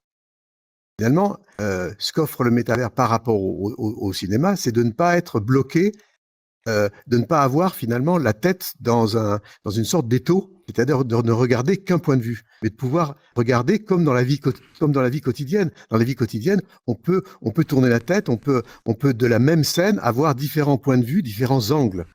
Et c'est nos yeux qui deviennent une caméra mobile autour de soi. Exactement ce que peut offrir la réalité virtuelle par rapport au cinéma. Ce que vient de dire Michel est absolument capital sur la manière dont va évoluer le cinéma et que un certain nombre de réalisateurs effectivement commencent à comprendre, à toucher du doigt. Ouais, c'est ce que je disais, c'est que c'est vrai que on va dire la technologie est toujours là dans le cinéma et de plus en plus avec le Dolby Cinéma, on essaie d'avoir un son de plus immersif, des écrans encore plus grands. Il y a l'IMAX, il y a et le THX puisque Louis connaît bien cette technologie puisque tu as travaillé pendant de nombreuses années aux côtés de Georges Lucas. Il y a aussi le 4DX qui est qui vous permet de vous immerger dans un film avec des sièges qui bougent, des odeurs, enfin des choses comme ça. C'est la prochaine étape, à votre avis, Michel, le fait qu'on puisse vraiment être dans le film. Ce que vous décrivez là, c'est effectivement les éléments sonores en particulier qui sont extrêmement sophistiqués aujourd'hui. Jean-Michel expérimente avec ses dispositifs sonores en permanence pour créer une immersion totalement spatialisée. Mais la grande limite du cinéma, c'est l'image. Tant que l'image est limitée à un rectangle plat, l'effet d'immersion ne peut pas exister de la même manière qu'il existe dans la réalité virtuelle. Et il y a comme un appel, une aspiration pour l'expérience du spectateur dans la réalité virtuelle sans équivalent avec celle du cinéma. Dans le cinéma, je dirais que c'est l'imagination qui vient boucher les trous et qui vient compléter l'espace en quelque sorte visuel qui est limité à un écran aussi grand que soit ce rectangle, c'est l'imagination qui vient compléter en quelque sorte l'espace, de la même manière qu'on peut parfaitement argumenter que la lecture d'un livre est une expérience immersive totale. Quand le livre est bon, on se retrouve absolument projeté dans l'univers du livre. C'est l'imagination qui fait ce travail-là. Dans la réalité virtuelle, le travail de l'imagination qui est absolument préservé, voire enrichi, se trouve soutenu, poussé, augmenté d'une certaine manière par la dimension visuelle et sensorielle. Louis parlait tout à l'heure de l'immersion, de cette sensation de présence qu'on a dans une histoire à 360 degrés. On est projeté. Et donc, tout le travail de l'imagination qui est si essentiel à l'art de raconter des histoires se trouve augmenté donc par le côté sensoriel et visuel et sonore de l'expérience en réalité virtuelle. Et j'ajouterais d'un mot par rapport à ce que Michel vient de dire, c'est que pendant des décennies, finalement, notre rapport au cinéma, à l'image, ou notre rapport à la musique a été frontal. C'est-à-dire que quand on compose pour un orchestre, on a l'orchestre devant soi. Quand on imagine un plan de cinéma, on s'imagine l'écran devant soi, et finalement, on a un rapport en 2D avec nos modes d'expression respectifs, que ce soit l'image ou le son. Et aujourd'hui, le métavers nous propose justement de ne plus être devant un écran ou devant un film, ne plus être devant la musique, mais être dans un film ou dans la musique. Et c'est ça qui change complètement les choses, qui va forcément générer des styles et des artistes qui vont inventer des histoires et des univers qu'on va vivre d'une manière totalement différente et paradoxalement beaucoup plus proche de notre vie quotidienne. Parce que quand on est dans la rue, quand on est dans une forêt, finalement, on est immergé dans la vie quotidienne. Et c'est ça que va apporter le métavers. Ouais. Je voudrais rebondir sur ce que Je voudrais rebondir sur ce que Jean-Michel vient de dire. Moi, je suis persuadé, et depuis le début, et j'en ai parlé à plusieurs reprises au moment où j'ai créé Vroom, que justement les expériences de réalité virtuelle, les meilleurs créateurs de ces expériences n'étaient pas forcément les réalisateurs de films qui ont l'habitude de travailler sur des médias en 2 dimensions, mais plutôt des chorégraphes, même des architectes, voire des sportifs ou des danseurs. Parce que c'est vraiment des gens qui ont l'habitude de créer dans des espaces en 3 dimensions déjà. Et les musiciens, évidemment, comme les oreilles écoutent à 360 degrés, sont encore plus concernés par ça. Donc, je pense que c'est vraiment très important de voir quel type de créateur, quel type d'artiste va s'emparer de ce médium. Messieurs, dames, merci beaucoup. Joséphine, je vous libère. Vous allez pouvoir reprendre votre vie physique et quitter votre avatar. C'est ça. Merci. Michel, vous restez Merci avec à vous. nous. Louis, Jean-Michel aussi. Et dans un instant, on va poursuivre pour parler voilà, de la révolution de la VR dans le cinéma, mais aussi de la danse, avec notre invité qui nous rejoint aussi, Gilles Jobin, sur le plateau de Tech & Co en VR ce soir. À tout de suite. Tech Co, le grand live du numérique sur BFM Business.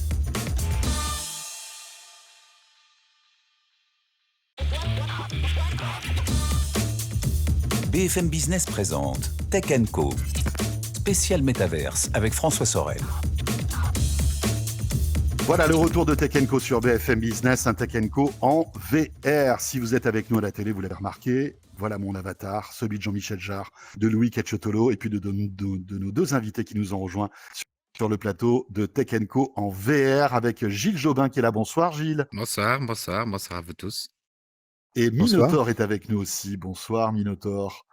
Alors nous avons un DJ, producteur de musique qui crée dans le métavers avec Minotaur. Et puis Gilles, alors évidemment vous êtes danseur et vous êtes vous expérimentez tout ce qui est VR pour cet art qui est incroyable de la danse. On va peut-être commencer par vous Gilles justement. Expliquez-nous cette révolution que vous êtes en train de vivre en tant que danseur chorégraphe et la VR. Qu'est-ce que ça apporte aujourd'hui pour vous? Alors, disons que plus que la VR, je pense que c'est vraiment le digital. Donc, si on regarde l'histoire des médias, le premier média qui a été digitalisé, c'était le son. Donc la révolution digitale pour le son, Oui. ensuite l'image 2D, l'image en mouvement, et puis maintenant on digitalise le mouvement. Donc en fait, c'est assez récent qu'on puisse digitaliser le mouvement et l'intégrer dans des espaces 3D. Donc c'est un peu notre révolution. On est les derniers à rentrer dans la révolution digitale, et maintenant on peut vraiment transformer notre corps. On peut, alors moi je joue beaucoup avec des échelles, des danseurs qui font 35 mètres de haut ou tout petits, des multiplications aussi de corps, et puis évidemment des avatars et des décors infinis, un désert, une île, des montagnes. Enfin, j'ai plus vraiment de limites. Ça nous permet d'exploser vraiment les limites du plateau. On parlait d'analogie avec le cinéma. Moi, je pense que plus que les frères Lumière, on est plutôt à l'époque de Méliès, c'est-à-dire qu'on est un peu. Méliès est un magicien d'ailleurs qui venait de la scène, et je pense qu'on est en train d'inventer en fait le langage. Donc c'est ça qui est très passionnant et très excitant. Et on se retrouve avec des musiciens, avec des gens qui sont pas forcément justement du cinéma, comme le disait Michel. Et c'est Mmh. vrai que les artistes du mouvement, on est un peu des spécialistes de la 3D, quoi. La 3D, c'est un peu business as usual pour nous. Donc je pense qu'on a des bonnes intuitions en fait. Alors vous créez des spectacles en XR, c'est ça? Vous appelez ça comme ça? Oui, parce qu'on a fait de la réalité augmentée, donc une app qui s'appelle Downstrail, qui est disponible d'ailleurs sur le store gratuitement. On a fait on voit des images de cosmogonie qui est une projection en 2D. En fait, c'est comme du cinéma en temps réel. Donc, on joue depuis notre studio de Genève et on diffuse dans le monde. Donc, on sera à Paris bientôt, mais aussi à Los Angeles ou à San Francisco. Mmh. C'est XR dans le sens que c'est vraiment la digitalisation qui m'intéresse, et puis il y a différents supports. Et ce qui est très beau avec le digital, c'est qu'une fois que les assets sont créés, donc une fois que mes avatars sont créés, finalement, je peux faire différentes sorties. Je peux sortir en réalité augmentée, je peux sortir en VR, je peux faire un film en 2D, je peux faire un clip vidéo, je peux réutiliser mes assets. Donc il y a quelque chose de très sustainable en fait Mmh. dans notre pratique.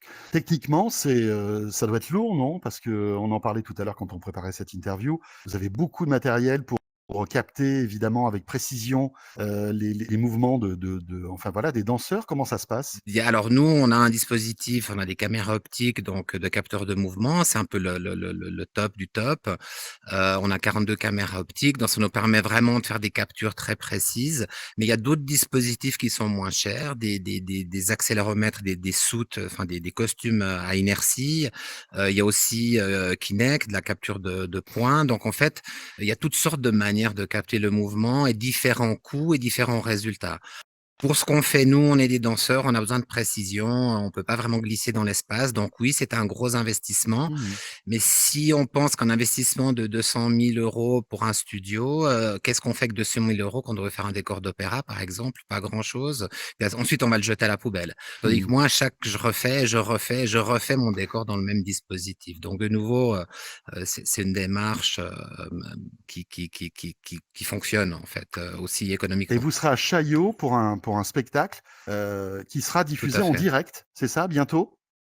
Voilà, alors on est 3 danseurs, on est donc, depuis notre studio de Genève, sous capteur de mouvement. On a nos systèmes de capture et puis vous nous verrez sous forme d'avatar sur un écran. Alors c'est comme du cinéma c'est du cinéma en 2D en fait, mais en temps réel. Alors vous nous verrez au début, réellement dans le studio, puis Mmh. ensuite sous forme d'avatar et puis à d'autres moments dans le studio. Donc on a vraiment cette sensation du temps réel et vous savez, ce qui est intéressant dans le temps réel, bon, OK, c'est fantastique de se dire qu'on danse à Genève et qu'on nous voit à Paris, qu'on n'a pas voyagé, qu'on n'a pas pris l'avion et tout ça. Mais c'est aussi le temps réel nous permet de modifier notre travail. Donc la pièce que vous allez voir à Chaillot, elle sera légèrement différente de celle qu'on a fait il y a 6 mois. Comme un spectacle de danse, je vais Mmh. changer, améliorer Oui, une vous ajustez scène, les choses. ajuster les choses. Donc c'est aussi, Mmh. cette pratique de temps réel. Moi, j'ai fait un peu de cinéma, mais ma grosse frustration dans le cinéma en tant que performeur, c'est qu'on peut rien changer justement. Merci Gilles et on enchaîne maintenant avec une autre activité, qui voilà, qui est en passe d'être révolutionnée par la VR. C'est, eh bien, l'activité alors de musicien qu'on voit avec Jean-Michel, mais aussi de DJ et Minotaur est avec nous sur le plateau de Tech Co en VR. Bonsoir Minotaur. Bonsoir François, bonsoir à tous. Merci de Voilà, me superbe recevoir sur avatar. votre superbe plateau. C'est pas mal, hein, c'est cool. Ah, Est-ce que c'est tu peux nous génial. présenter un peu ce que tu fais Minotaur et quel est ton job dans la VR? Je suis producteur de musique et compositeur. Je, je joue essentiellement dans des mondes virtuels, enfin dans le métaverse. J'essaie de jouer tout ce que je compose. En gros, je produis et ensuite je joue ce que j'ai produit dans le métaverse. Souvent, je fais des petites soirées privées avec mes amis ou d'autres événements plus prestigieux. Comme des festivals ou des salons de gaming, qui sont plus ouverts, D'accord. Mais, quand tu parles de soirée privée, ça veut dire quoi? Ça veut dire que, chacun est chez soi, et se retrouve, en train de, voilà, s'ambiancer, danser ou, c'est autre chose? c'est ça, c'est, soirée privée, ça on va dire c'est avec mes amis virtuels où, je vais mixer qu'entre nous et c'est souvent des gens avec, comme nous tous maintenant, avec des casques VR et on se retrouve dans un monde virtuel où on s'éclate entre nous. Mais alors comment tu mixes en VR? C'est-à-dire que malgré tout, tu as, un vrai matériel de DJ et tu as ton masque sur la tête? Comment ça se passe? Ça dépend des soirées, généralement j'ai mon DJ deck, et enfin, il y a toujours une très grosse question, technique, si, ma connexion va suivre. Dans ce cas-là, bah, je joue en live, de ma chambre, et je mets pas mon casque sur ma tête, mais, je me mets, immobile, mais je mixe en live. Et comment les gens te rejoignent, en fait? Tu passes par quelle plateforme, là? Là, maintenant, je joue essentiellement sur la plateforme Vroom, mais avant, tout se passe essentiellement sur Discord. J'organise mes événements, je crée mes affiches. Je mets ça en ligne sur mes réseaux sociaux, Insta, Twitter, Discord. Les gens, ils m'ajoutent et ils me joignent, à l'heure de l'event. Et combien de personnes, en fait, viennent comme ça te voir et passent la soirée avec toi? Ça dépend, des fois, quand c'est, le week-end, je peux monter à 30 personnes. C'est divers, enfin, c'est mélangé, il y a des Français, des Japonais, des Américains et des fois, quand je joue avec d'autres DJ, bah, ça va être vraiment, plus, il y aura plus de monde et dans ce cas-là, on va créer genre plusieurs instances. Et en gros, chaque instance, elle peut aller jusqu'à maximum 60 personnes, jusqu'à 500 personnes pour un DJ set Waouh. qui a duré 12 heures. Mais là, les gens peuvent interagir avec toi ou pas? Oui, bien sûr, on discute, on peut s'envoyer des emojis comme, enfin, je sais pas si tu as eu l'occasion de voir, mais on peut discuter entre nous. Ce qui est assez sympa aussi en VR, c'est Ah, que pas mal de monde c'est sont, cool. ouais, Tu attrapes c'est un que petit dans cœur. pas mal de ouais, c'est que dans pas mal de mondes virtuels, il y a aussi un petit côté gamification où on peut trouver des easter eggs cachés qu'on peut découvrir, soit tout seul, soit avec d'autres personnes et généralement les gens, qui viennent, écouter la musique dans les milieux virtuels, c'est vraiment, plus pour rencontrer d'autres personnes, écouter du son Ouais. et rencontrer d'autres personnes qui sont intéressées par les mêmes choses que nous. Minotaur, est-ce que ça te donne envie, après, de faire l'expérience inverse et de rencontrer physiquement les personnes que tu as rencontrées virtuellement? Ah ça, c'est mon rêve. Mon rêve, c'est de faire des soirées hybrides, dans le sens où, je mixerais dans des vraies, boîtes, par exemple, ou pubs et que ce soit retransmis, en simultané dans le métaverse. Je l'ai fait une fois avec, à la Défense Arena où j'ai eu la chance de jouer à l'after party d'une grosse soirée techno et c'était génial et c'est ce qui m'a donné envie et je sais que ça va se démocratiser de plus en plus et que, enfin, dans un futur assez proche, même les artistes indépendants comme moi pourront le faire, assez facilement et tout en autonomie. Ouais, c'est vraiment très intéressant avec toutes les images que vous pouvez voir derrière moi. Merci beaucoup Minotaur pour, Me ces explications et Merci à voilà, vous. on peut te retrouver donc, soit, sur Vroom, soit sur Discord, c'est ça, hein? C'est ça et je suis beaucoup plus présent sur, les réseaux sociaux classiques, type Instagram, Twitter, c'est Minotaur comme ça s'écrit là avec des 1 et des 0. C'est pas Voilà. génial pour le référencement, mais c'est M1N0T2. comme ça. Ouais. Ouais et vous pouvez me follower, je follow back généralement tout le monde Bah, c'est et super. si des gens veulent assister à mes soirées, qu'ils m'envoient un petit DM et Et c'est parti. Merci beaucoup. Merci Gilles encore une fois. merci. On sera là à Plaisir. Chaillot, on a des dates déjà ou pas? Alors, je les ai pas en tête, mais c'est en juin, du 2 au 12, je crois. Enfin, il faut regarder sur le site de Chaillot. Il y a Eh 2 ben, on spectacles regardera par sur le jour à site de Chaillot. 19h30 et 20h30. Moi, je ne serai pas sur place, je serai dans mon studio de Genève, mais vous me verrez et je On parlerai avec pourra vous vous à distance. regarder. Bah, bien volontiers. Merci encore Minotaur. Et puis Louis et Jean-Michel, on n'en a pas terminé parce que en fait, d'un coup de baguette magique, juste après l'info écho de Tech Co, on revient, mais on sera sur notre plateau de Tech Co dans nos studios à BFM pour justement débriefer tout ce qu'on a vécu là. Incroyable expérience. Merci encore à tous et vous restez là. Bientôt 21h30, on revient avec Jean-Michel et Louis dans un instant. À tout de suite. Tech Co, le grand live du numérique sur BFM Business.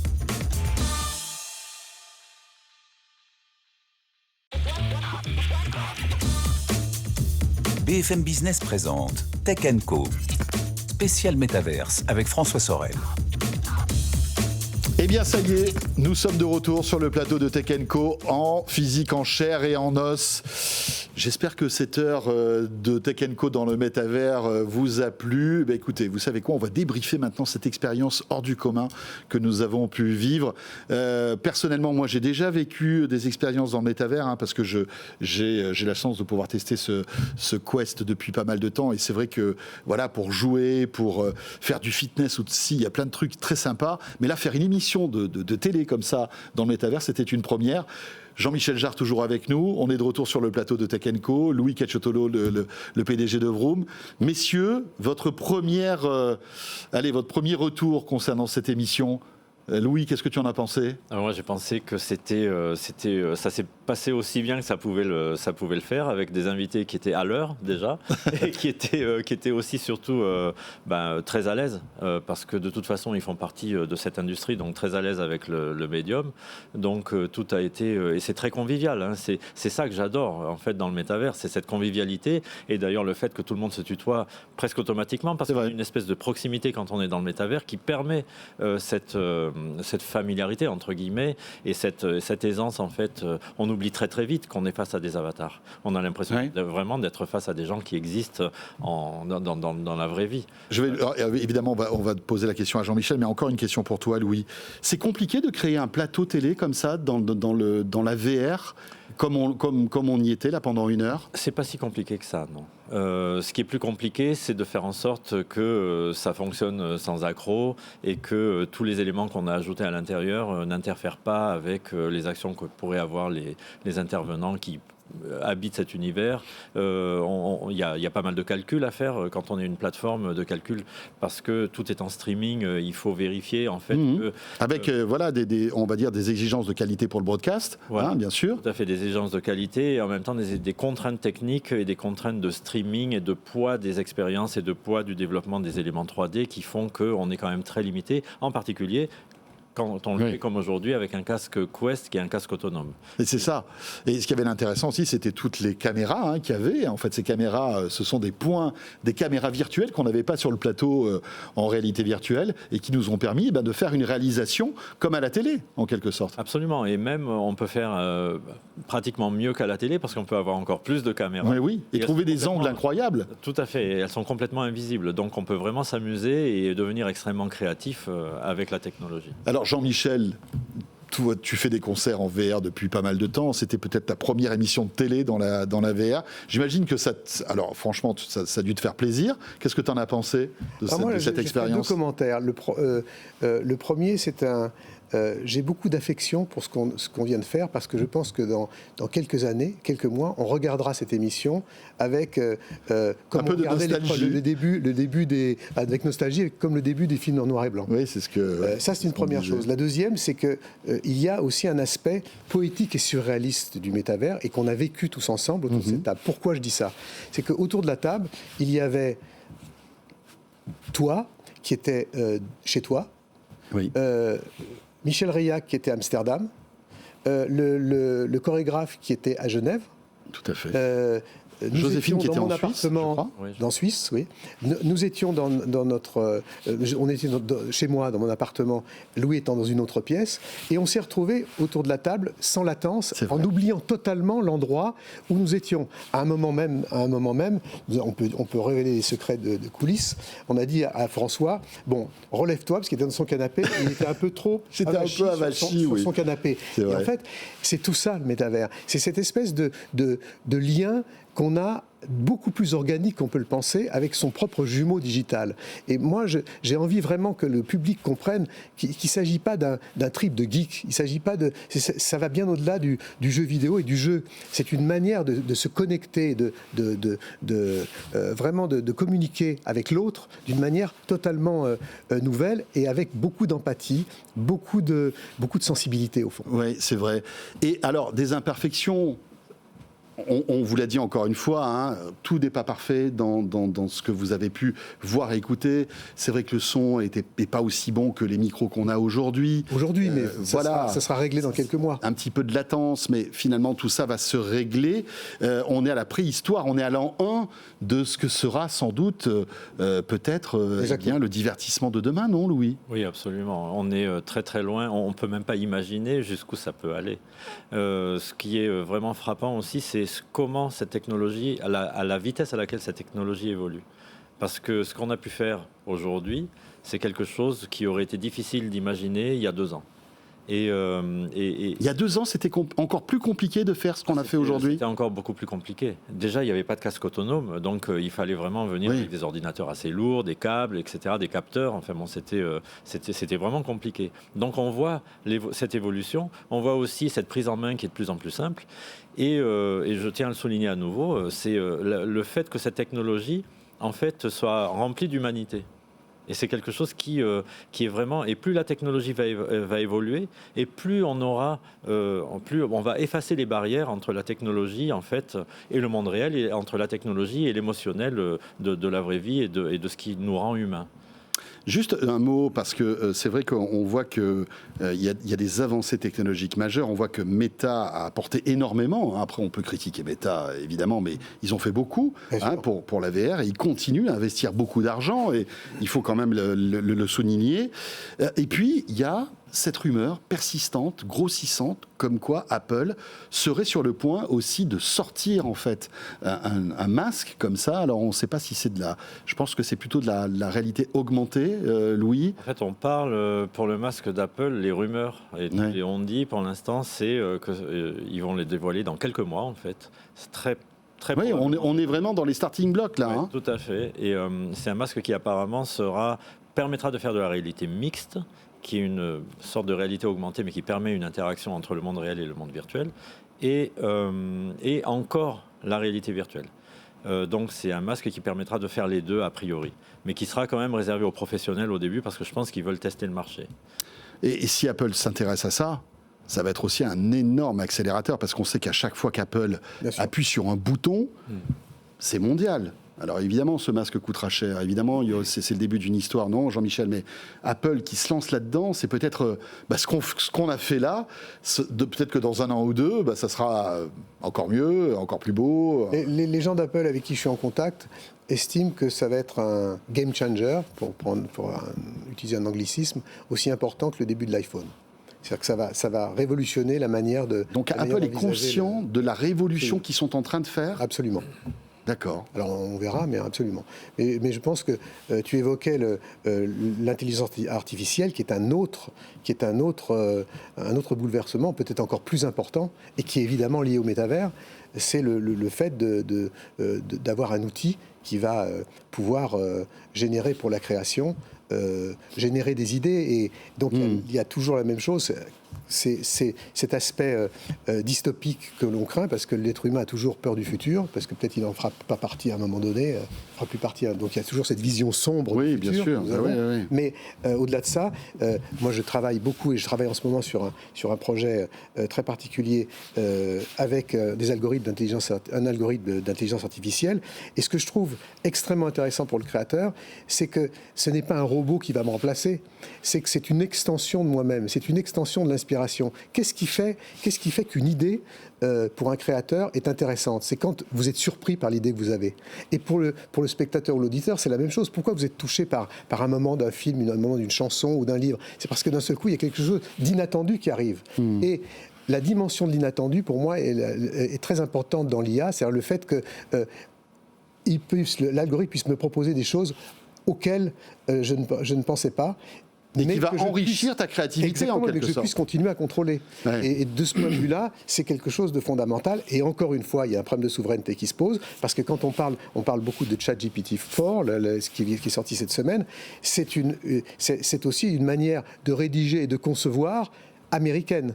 C'est-à-dire que ça charrie une pensée américaine, et sans faire d'anti-américanisme primaire. C'est pas du tout le problème, c'est pas du tout le propos. Au contraire, il faut qu'on travaille ensemble. Mais c'est important aussi de développer nos propres outils. Une fois de plus. Alors, il nous reste encore 10 minutes. On va évoquer ChatGPT dans un instant aussi, dans notre deuxième partie, parce que j'aimerais aussi avoir l'avis de Louis là-dessus. Mais concernant Apple, qui va révolutionner, on va dire, la VR sans doute, avec des investissements massifs dans ce domaine. Hein. Eux aussi vont investir des milliards là-dedans. On pourrait avoir Vroom dans ce masque Apple. Enfin, comment ça peut se passer? On pourrait imaginer qu'il y ait des interactions et que finalement on retrouve ce savoir-faire français dans ce masque. C'est une question qui rejoint un petit peu les problèmes de souveraineté dont on a parlé tout à l'heure.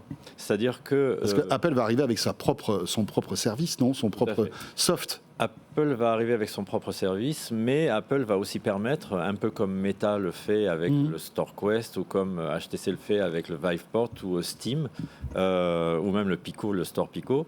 Apple va arriver avec ce qu'on appelle des stores, donc, qui permettent à des applications ou des plateformes comme Vroom d'être représentées dans cet écosystème. Le problème, c'est que tout ça a un prix. Donc, et c'est un prix qui est non négociable. Pour entrer dans le magasin, pour ouvrir la porte du magasin Apple, Ça coûte de l'argent. Ça coûte 30% des revenus. Et voilà. C'est pour Meta, on ne sait pas encore pour Apple. Oui, enfin bon, pour l'instant...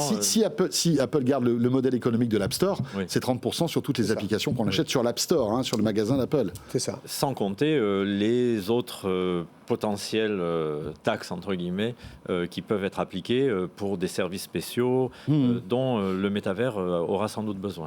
Alors, on va se retrouver dans un instant, messieurs, évoquer ChatGPT, parce que j'aimerais bien savoir comment Louis... Alors, tu as évoqué un petit peu le sujet, mais on va un peu creuser encore ce thème avec Jean-Michel aussi. Et puis, parler aussi on l'a évoqué aussi très vite dans la partie VR, mais le modèle économique de tout ça. C'est important, parce que malgré tout, il faut de l'argent et il faut trouver un modèle économique. Restez avec nous. On poursuit ce débrief de cette émission spéciale VR dans un instant avec Jean-Michel Jarre et Louis Cacciotolo. À tout de suite. Tech Co, le grand live du numérique sur BFM Business.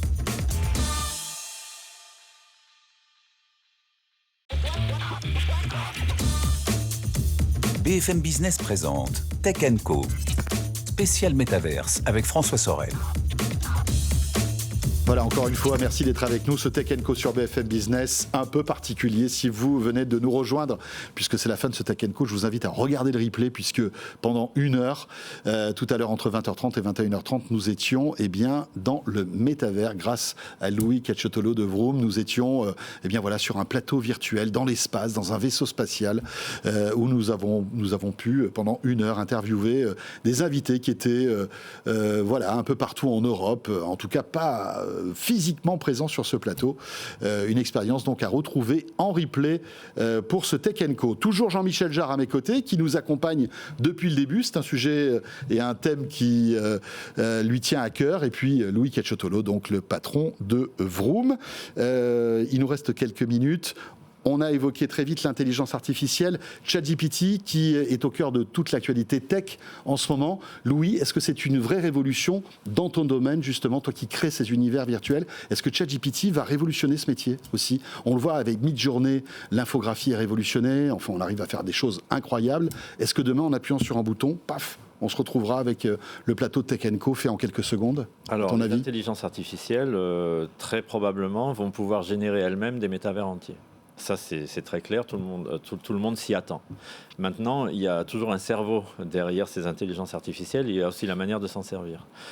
ChatGPT, et on l'a vu avec ChatGPT 3, puis ChatGPT 4, qui a été vraiment en quelques mois une accélération incroyable, et ça va continuer à s'accélérer. On a autant besoin, je pense, d'utiliser ces outils que de vérifier qu'on reste en contrôle.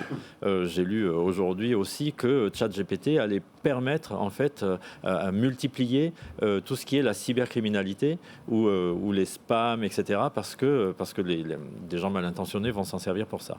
Mais bon, alors ça c'est la vision un petit peu oui, mais c'est comme tout outil en fait. On peut faire le meilleur et le pire. Bien sûr. C'est la manière dont on s'en sert exactement. Bien sûr. Au-delà de ChatGPT, Midjourney, effectivement, vient aussi de sortir une version améliorée qui est aussi à des années-lumière de la précédente, de ce qu'on connaissait juste avant. Et qui a que quelques mois en fait d'existence. Exactement. Donc il y a une accélération, mais qui semble absolument sans fin et vertigineuse un peu. Et vertigineuse complètement. Donc je pense que ces outils-là et ce que disait Jean-Michel est tout à fait vrai. Il faut qu'on ait nous-mêmes aussi en France les moyens de les contrôler et non seulement de les contrôler, mais de les maîtriser et d'avoir nos propres intelligences artificielles, parce qu'il y a une véritable question de diversité culturelle, car ces intelligences artificielles sont en général passent par un formatage de pensée qui est programmé par des personnes qui pensent comme des Américains et pas forcément comme des Français. Jean-Michel, tu as toujours été précurseur dans toute ta vie dans le monde de la créativité jusqu'à aujourd'hui, la VR. Est-ce que tu arrives à te rendre compte de la puissance de ChatGPT, peut-être pour composer? Tu l'as évoqué très rapidement il y a quelques instants, mais aujourd'hui, avec ChatGPT, on peut faire des livres, on peut créer des images. Est-ce que demain, on pourra créer des tubes, à ton avis, avec ChatGPT? Alors, je pense que c'est une... je vais répondre... Je pense que c'est pas la bonne question, si je peux me permettre. Non, mais attends, ça peut m'arriver. De créer de la musique Oui. Moi, je pense que ce qui fait la valeur d'une œuvre et ce qui fait qu'on est touché par une œuvre, qu'elle soit visuelle ou musicale, c'est l'élément de surprise, c'est l'inattendu. Et c'est justement l'accident. C'est la maîtrise des accidents. C'est-à-dire que, en fait, l'humanité, en l'humanité. quelque sorte. Et donc, on peut imaginer que l'IA pourra éventuellement générer des accidents. Sauf que ça ne sera pas inattendu. Et je pense que le plus, c'est justement le fait qu'on puisse utiliser les instruments pour les créateurs. Dans d'autres domaines, ça sera, à mon avis, plus compliqué. Pour les domaines qui sont uniquement liés à la logique, ça, je pense que très très vite, il y aura un très grand bouleversement à l'heure où on parle de la réforme de retraite. Je pense qu'on ne se rend pas compte que ces algorithmes vont rebattre les cartes totalement sur le plan de l'emploi, sur le plan de l'éducation, de la formation, beaucoup plus rapidement qu'on le pense. Et il faut qu'on en ait conscience. Ouais, non, mais parce que c'est vrai que tout à l'heure on évoquait le métier de DJ dans la VR avec Minotaur, mais c'est vrai qu'aujourd'hui je suis persuadé qu'avec ChatGPT on peut faire des titres de dance assez binaires finalement, très efficaces, avec du gros son, si tu veux, qui ne nécessitent pas une créativité. Il y a une plateforme de musique que je ne citerai pas, mais qui s'est posé la question il n'y a pas longtemps, de savoir si on ne pouvait pas éliminer les artistes et finalement avoir des algorithmes qui génèrent de la musique pour lesquels il n'y aurait pas de droit à payer, il n'y aurait pas besoin de nourrir les artistes, et on pourrait faire de la musique jour et nuit. Il y a une boîte qui s'est posé cette question-là aujourd'hui. Une société, une plateforme de streaming très importante, oui, qui s'est posé la question. Donc on voit bien qu'il y aura toujours des détournements possibles de la technologie, mais je pense qu'il ne faut pas en avoir peur. Je pense que moi, je pense, en tant que créateur, j'accueille ça de manière très positive. Je m'en sers en ce moment pour travailler et en contrôlant totalement, à travers ce que je souhaite, de contrôler l'algorithme en fonction du résultat que je veux. Et donc ça devient une sorte de super collaborateur. Ça, c'est vraiment tout à fait excitant. Il nous reste 3 minutes, j'aimerais qu'on se projette un petit peu dans le futur. Louis, quels sont les gros projets de Vroom pour cette année 2023 ?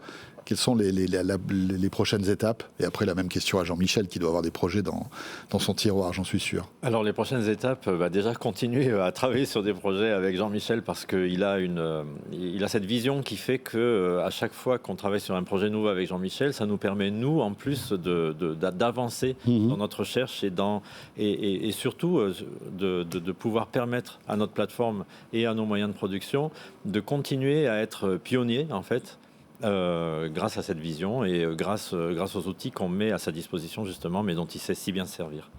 Donc le métavers on vient de lancer notre plateforme. Cette plateforme pour l'instant est accessible via les casques de VR, mais pas seulement, puisqu'on arrive à faire de la diffusion sur les réseaux sociaux, même sur des chaînes de télévision, à partir de caméras virtuelles comme on l'a fait tout à l'heure.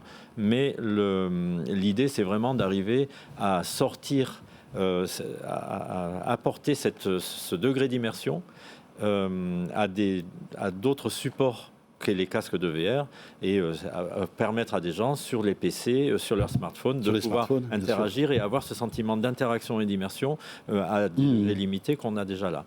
Par contre, vraiment la vision à long terme, c'est l'hybridation des formats.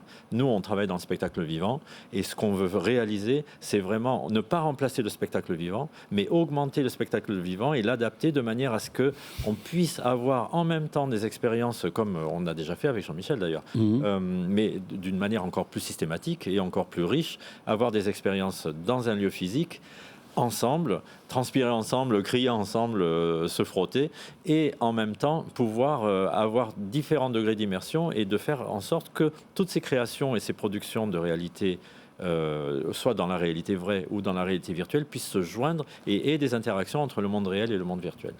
Très bien. Jean-Michel, cette année 2023? Alors, pour faire court, moi, plusieurs projets qui sont liés à deux convictions. Le fait que, quand on parle de métavers, beaucoup de gens parlent de l'univers visuel et très peu de gens parlent du son.